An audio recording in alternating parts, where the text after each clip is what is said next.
Niccolò Maquiavelo es frecuentemente visto como una figura villanesca en la historia, y no sin razón. Desafió los valores morales convencionales, rechazó los principios cristianos y cuestionó la bondad en su esencia. En lugar de virtudes tradicionales, Maquiavelo creó un sistema estructurado, donde la crueldad y el engaño eran herramientas legítimas para la conquista y el mantenimiento del poder. Su pensamiento presenta una red compleja de contradicciones, con verdades profundas mezcladas con la justificación de actos despiadados y una determinación inquebrantable. No obstante, al examinar más de cerca su filosofía, más allá de su controvertida reputación, podemos encontrar reflexiones perturbadoras, pero relevantes, sobre el funcionamiento del mundo moderno y cómo navegar en él. Para comprender plenamente las ideas de Maquiavelo, es necesario observar su vida y el contexto histórico en el que se desarrolló. Nacido en 1469, en Florencia, Maquiavelo vivió en una época de gran inestabilidad política y agitación social. Su familia era de origen noble, pero su padre, Bernardo, aunque bien relacionado, era el miembro más pobre de esta línea. Abogado sin éxito y con frecuencia sin trabajo, Bernardo tenía poca influencia práctica a pesar de sus buenas conexiones. El escepticismo religioso de su padre, contrastado con la profunda devoción religiosa de su madre, que escribía himnos y poemas, moldeó de manera significativa la visión del mundo de Maquiavelo, proporcionándole una perspectiva crítica y pragmática desde temprana edad. En esa época, Florencia se presentaba como una república, con un gobierno teóricamente democrático. La administración de la ciudad estaba compuesta por 8 priori, encabezados por una especie de primer ministro. Estos líderes eran elegidos cada 2 meses mediante un sistema de sorteo, donde solo los hombres más respetados y exitosos de la ciudad tenían sus nombres elegibles. Esta estructura de gobierno pretendía garantizar una rotación constante de poder, evitando que una única clase o grupo dominante asumiera el control de forma permanente. Sin embargo, en la práctica, el sistema era altamente disfuncional. Los cambios frecuentes en los líderes resultaban en políticas erráticas y una falta de continuidad en las decisiones gubernamentales. Fue en este escenario donde la poderosa familia Medici intervino, manipulando el sorteo de manera que sus aliados siempre estuvieran en el poder. Así, aunque oficialmente Florencia era una república, en realidad funcionaba como una dictadura disfrazada. Las guerras en Italia eran menos frecuentes que en otros lugares de Europa, pero no dejaban de ocurrir con cierta regularidad. Mientras el resto del continente se involucraba en conflictos por territorios, los gobernantes italianos que preferían emplear mercenarios cambiaban de alianzas conforme surgían oportunidades de ventaja. En este contexto, Maquiavelo creció en una sociedad donde la percepción de cómo funcionaba el poder estaba completamente desconectada de la realidad. Tuvo la oportunidad de observar de cerca el desorden y la corrupción política. Desde joven, también aprendió el precio que se pagaba al fallar en este escenario. Cuando tenía casi 9 años, vio a los conspiradores contra los Medici ser colgados de cabeza frente al edificio principal del gobierno y dejados allí para pudrirse durante semanas, como un claro ejemplo de la brutalidad política que lo rodeaba. Estos eventos dejaron una marca profunda en Maquiavelo, influyendo en su futura trayectoria. Aunque los detalles sobre la juventud de Maquiavelo son escasos, se sabe que recibió una buena educación.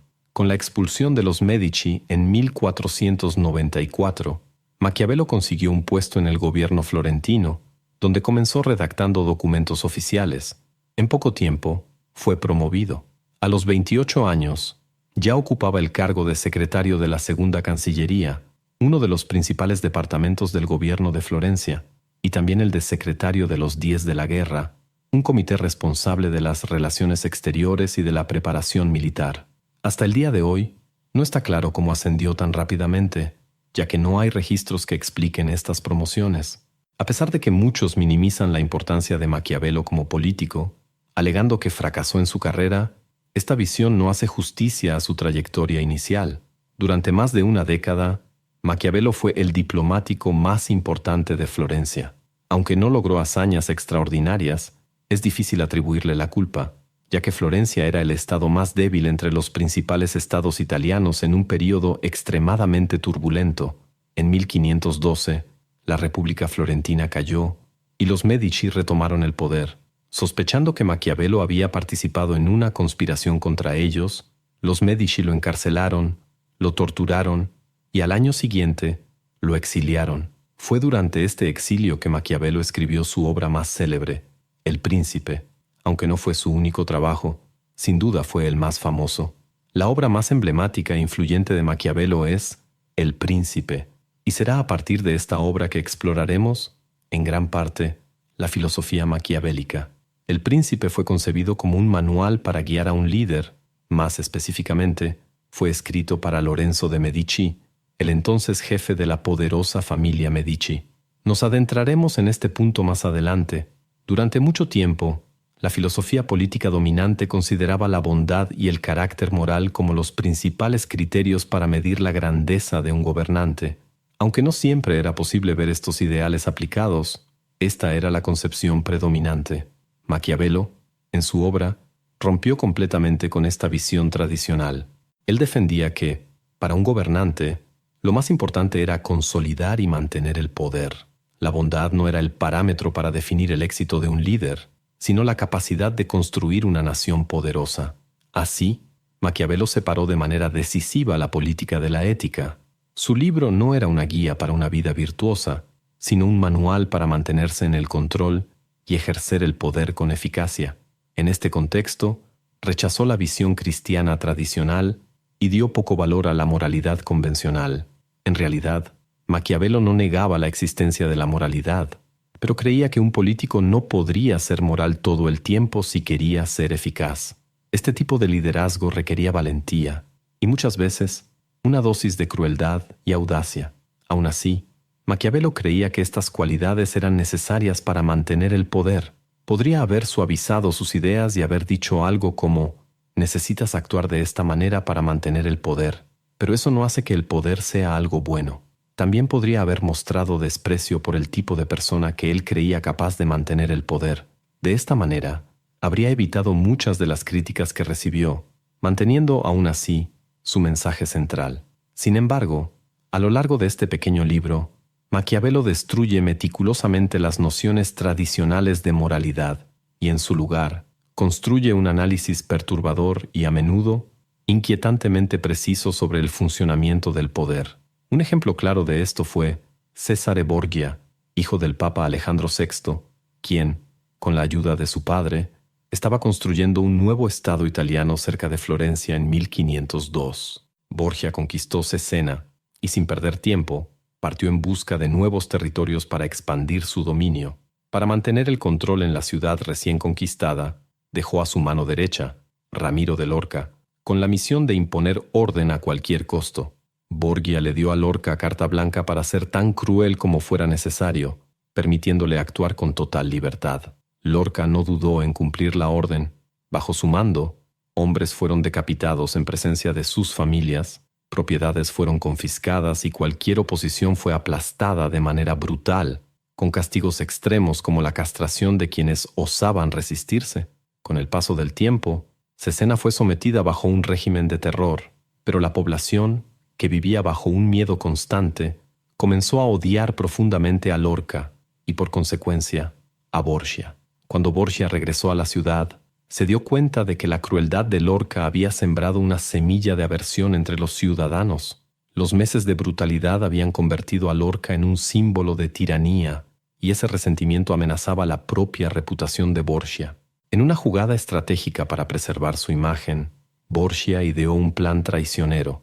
En una noche silenciosa, ordenó a sus hombres que capturaran a Lorca y lo ejecutaran. El cuerpo de Lorca fue brutalmente dividido en dos partes, y su cabeza decapitada fue clavada en una estaca en la plaza central. A la mañana siguiente, los habitantes de Cesena se encontraron con el cadáver mutilado de Lorca expuesto para que todos lo vieran. Lejos de sentir repulsión, los ciudadanos se sintieron aliviados e incluso satisfechos con la muerte del hombre que tanto los había aterrorizado. Aprovechando el momento, Borgia se presentó ante la población y, con una mentira calculada, declaró que Lorca había actuado por cuenta propia, abusando de su poder y cometiendo atrocidades sin su autorización. Borgia retrató a Lorca como un loco sádico que había traicionado la confianza de todos y justificó su ejecución como una medida necesaria para proteger la ciudad. Con astucia y frialdad, Borgia se posicionó como el salvador de la población, limpiando su propia imagen a costa de uno de sus más leales aliados. En su obra El Príncipe, Maquiavelo expresa una profunda admiración por Cesare Borgia, a quien considera el ejemplo perfecto de liderazgo. Aunque Maquiavelo reconoce el valor de la bondad, subraya que, para ser un líder eficaz, no es posible ser bueno todo el tiempo. Para él, la política es como una batalla constante, donde la crueldad y la impiedad a menudo se vuelven indispensables. Según Maquiavelo, un líder no puede limitarse a la compasión, lealtad, humanidad o honestidad. El ejercicio del poder con frecuencia exige lo contrario: ser cruel, desleal, inhumano y, en ocasiones, deshonesto. Maquiavelo plantea una cuestión crucial: ¿es preferible ser amado o temido? Aunque reconoce que lo ideal sería ser ambas cosas, afirma que, en la práctica, es más seguro ser temido.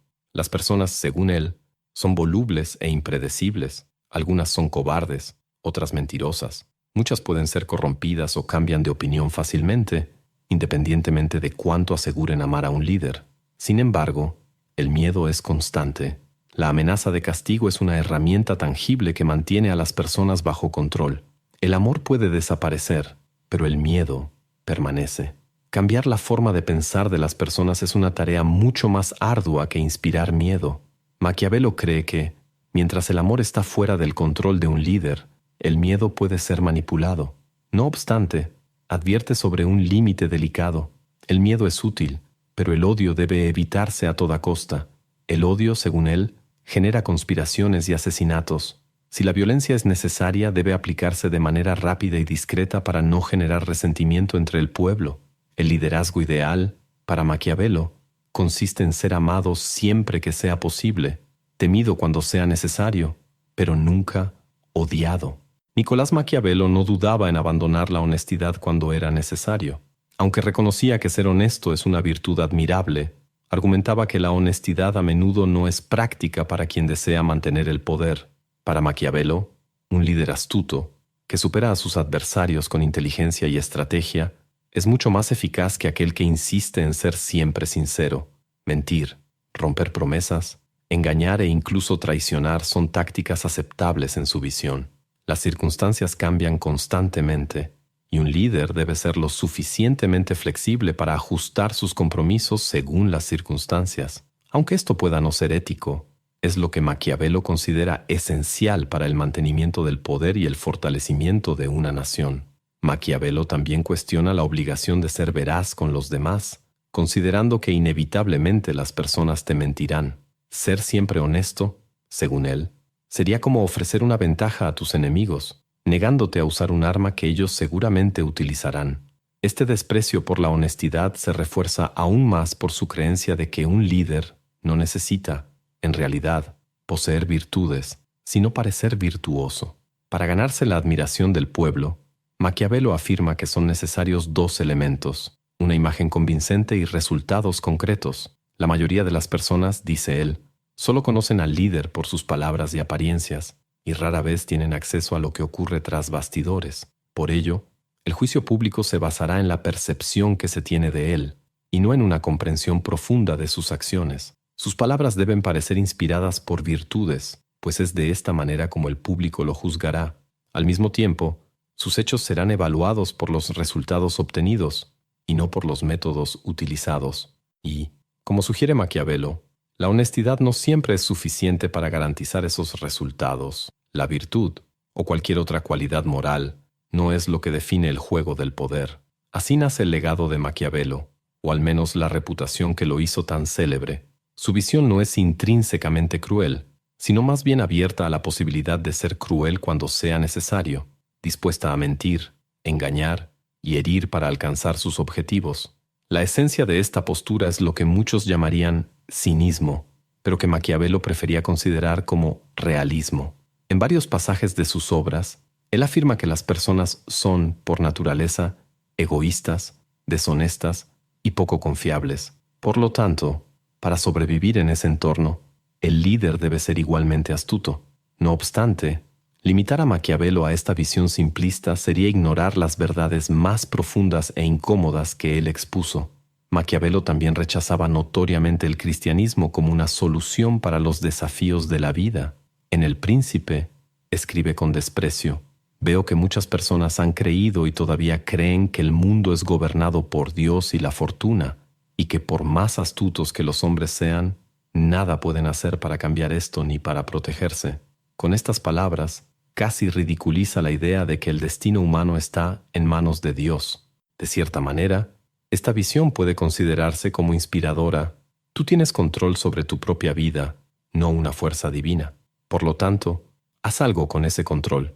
El enfoque de Maquiavelo es siempre práctico y directo, y sus reflexiones van más allá de la política, abarcando la propia vida, que él ve como una constante lucha entre virtud y fortuna.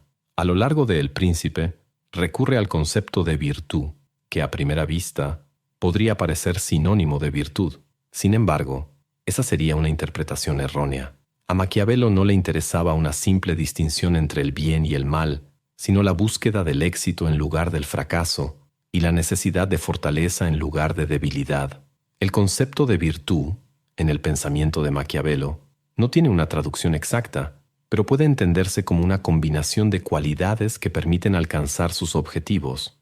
Puede incluir talentos como el coraje, la audacia, la inteligencia, la astucia o cualquier otra habilidad necesaria para garantizar el éxito. En un sentido más amplio, virtud representa la capacidad de actuar, de ejercer control sobre el propio destino. Con esta característica, según Maquiavelo, es posible alcanzar la verdadera grandeza.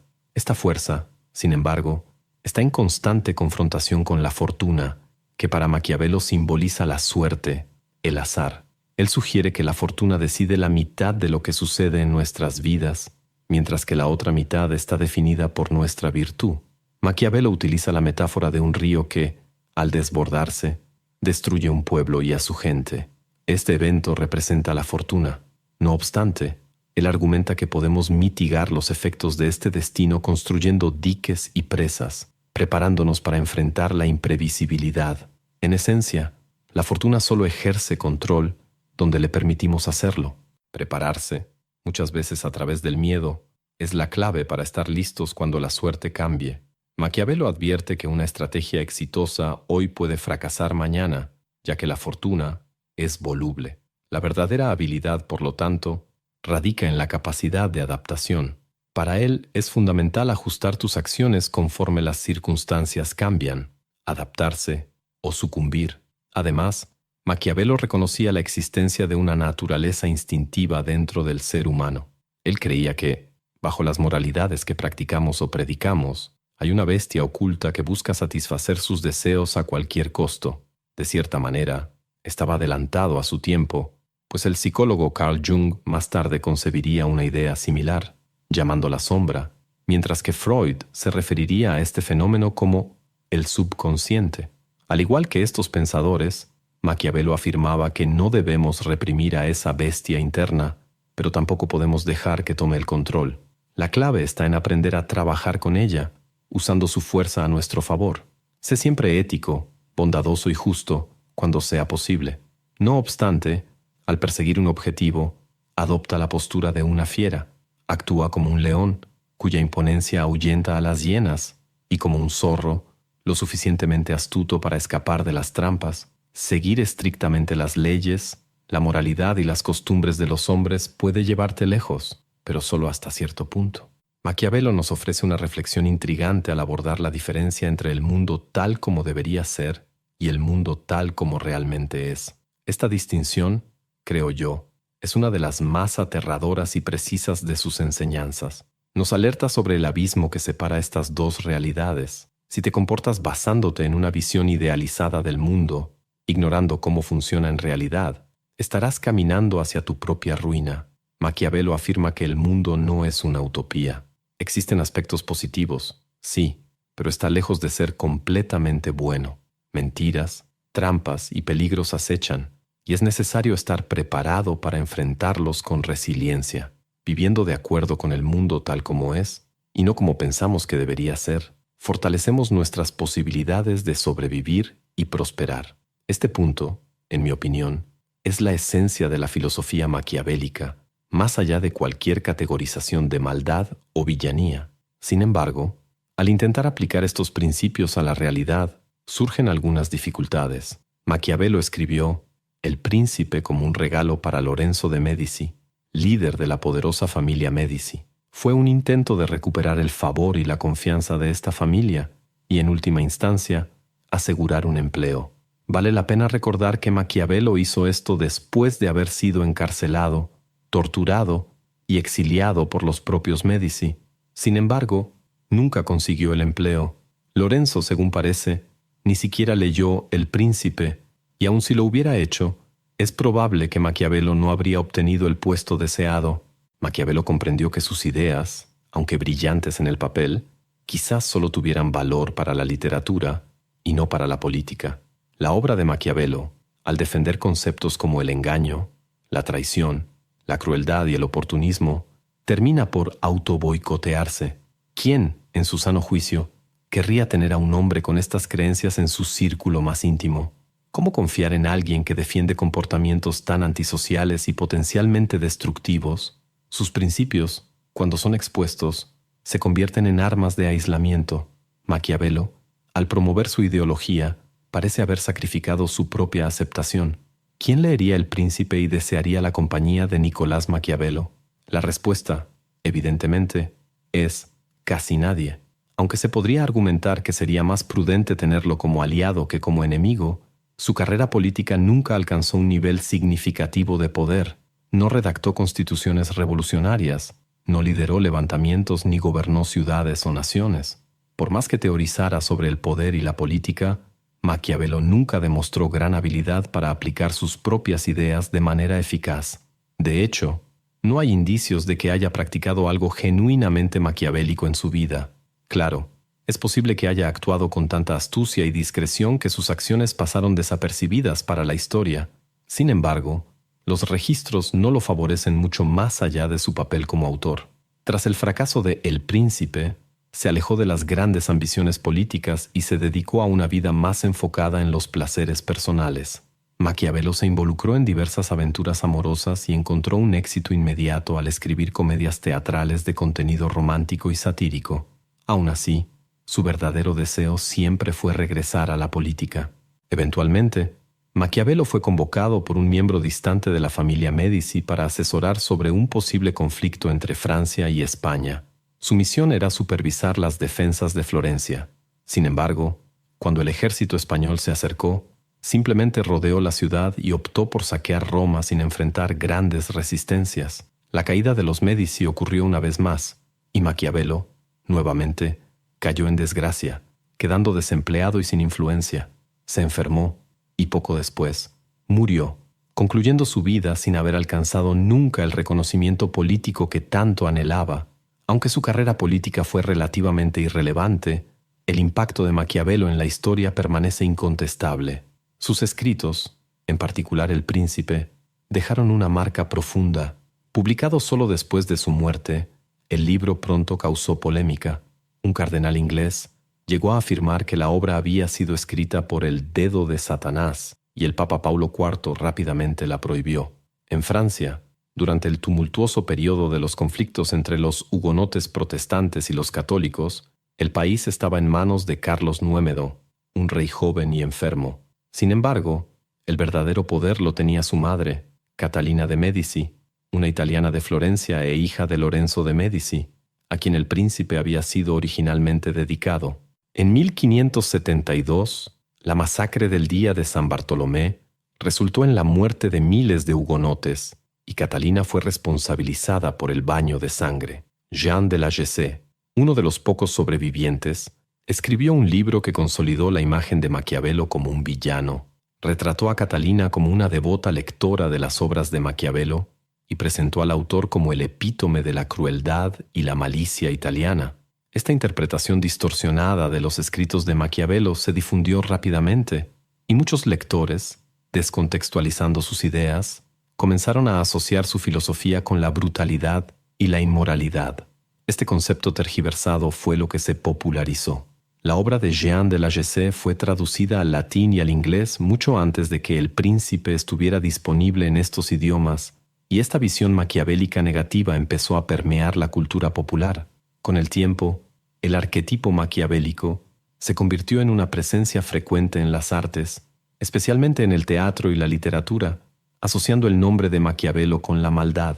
Sin embargo, lo que él realmente argumentaba era que la moral cristiana y la eficacia política no siempre van de la mano. Hoy en día, muchos probablemente estarían de acuerdo con esta reflexión, pero en aquella época, sus ideas fueron ampliamente malinterpretadas. La filosofía de Maquiavelo, aunque siempre controvertida, ha sido adoptada por políticos de diferentes partes del mundo. Sus principios no se limitan a líderes buenos o malos, autoritarios o permisivos. De cierta manera, sus reflexiones anticiparon o incluso moldearon la política moderna, describiendo con precisión las estrategias que gobiernan los bastidores del poder. Actualmente, los políticos aún necesitan mantener una apariencia de moralidad y, cuando es posible, actuar conforme a esos estándares. Sin embargo, es innegable que existe una clara disociación entre la ética y las ambiciones políticas, independientemente de la ideología.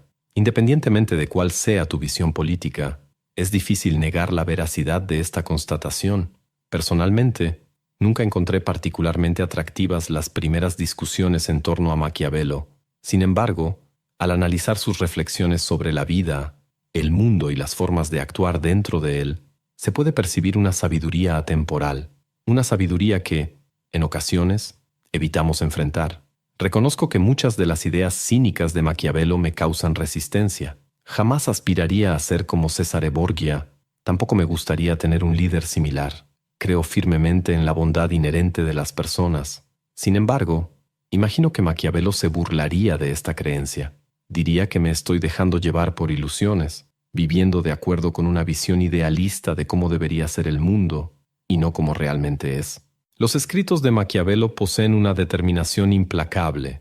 No se preocupa por ser virtuoso, seguir principios religiosos o mantener relaciones personales. Su preocupación reside en una única cuestión: el poder. Aunque su enfoque no sea relevante para todos, hay algo admirable en esa determinación, incluso si no siempre se aplica al día a día de muchos. Al igual que los grandes villanos, Maquiavelo representa peligro. Seguir sus ideas ciegamente puede ser arriesgado, pero ignorarlas por completo tal vez sea igualmente peligroso.